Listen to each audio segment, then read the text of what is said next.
My belief situation is complicated. You could call me an atheist, but that's not quite right. There may be a creator, but he doesn't need to be a conscious being. I like to touch and feel things. I need to see something. Okay, but as we know that the material did not exist before the Big Bang, so how can you say that? So the Big Bang started it then. Is there any other option? But just because there isn't any proof doesn't mean that we're going to give up on trying to prove it. This is the point we don't agree on. What is it? Your reasoning pushes you there. My opinion is that it will be proven in the future. So you say it will be proven in the future. So Tolga, what is your belief? My belief situation is complicated. I don't have a belief. I believe in myself. You believe in yourself? What I mean by believing in myself is that I'm kind of an atheist, but not really. There could be a creator, but he doesn't need to be a conscious being. Okay, so you were a Muslim before. Did you change your mind? What happened? Well, to tell you the truth, I have read Al-Mali. His commentary? Yes, a commentary. Al-Mali's commentary. Very nice. Did you read all of it? I read half of it, and I'll tell you why later. I also read one by the Directorate of Religious Affairs. Nice. I had the PDF, so I read that. And it seemed kind of, well, it had a very angry tone. So you read the commentary, but it didn't really convince you. I read the commentary, and I felt anger inside of it. There are verses about the hell and warning verses. The person warning you is constantly very angry. But you haven't read the whole thing. How can you evaluate wholly without reading the whole? There were 750 pages. I calculated that I had read 375, but I was in a difficult period. And I'm also getting prepared for an exam. I read it during the summer and felt that this was too much negativity for me, so... You might have come across different things if you had read the other half. I've read the commentary many times. For example, I can say this. You mentioned that there were verses including warnings, but there are twice as many verses mentioning mercy and forgiveness. Now let's think about an example. You know when you're traveling in a car, you see numbers like 100, 70, 50 on the side of the road? They're warning signs telling you to slow down. Does the fact that there are many warnings mean that there is a bad intention behind them? Or does it prove that someone is trying to prevent us from having an accident as a result of his mercy for us?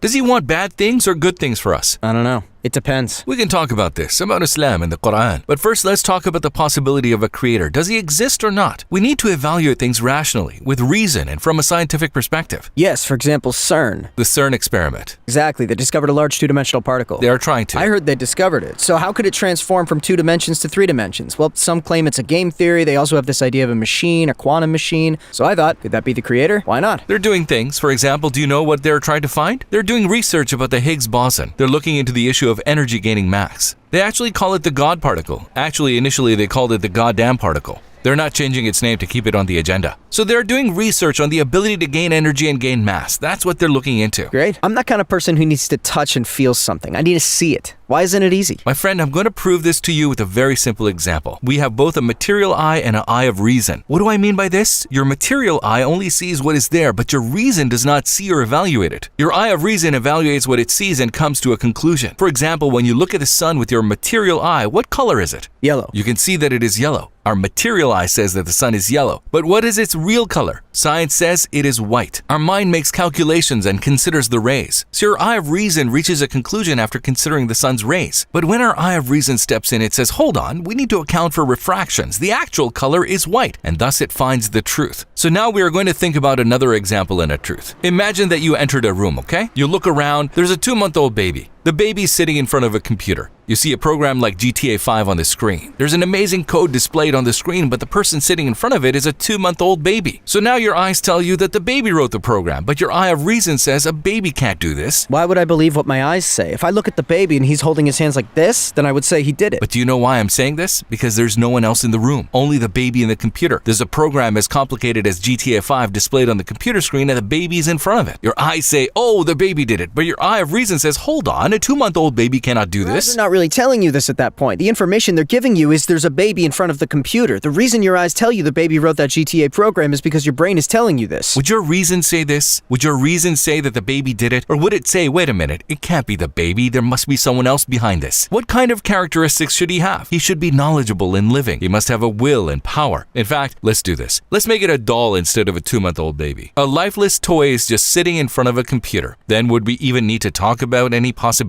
Rather, even someone with knowledge could barely do this. How could a lifeless thing do it? Then the eye of reason would say, no, this toy doll could not do this. Even though I can't see him, there must be someone else here. This person must have serious programming skills. He must be alive and have knowledge, will, and power. This is what your reason says. And so, is GTA 5 a higher quality and more complicated work of art than the universe with everything that lives in it like you and me and millions of species of living creatures? Or is this a better work of art? Which is a better work of art? Life is better, and if life is better, there must be a will behind its creation. I'll get to the point. I know where you're going with this. Good.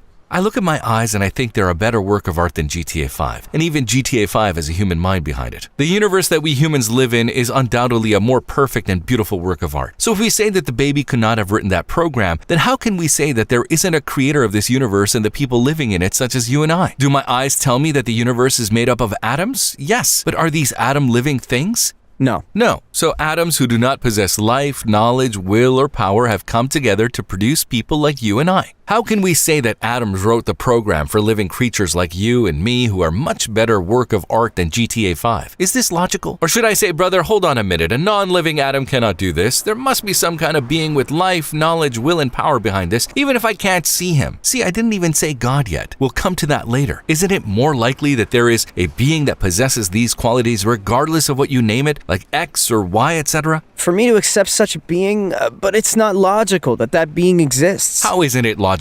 If it wasn't for that being, how would all these things come to be?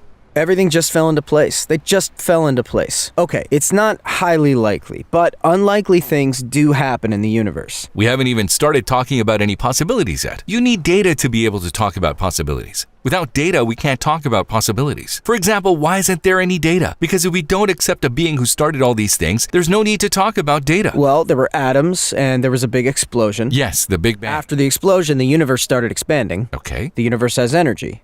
All right. You know this better than I do. Yes. So there wasn't enough organic material on Earth, and I know that atoms come to Earth because of meteor storms and water was formed after that. What is needed for water to form? H2O, right? I know it also needs energy. Before we talk about this, let's go back even further. If you don't accept a creator, then how can all of this happen?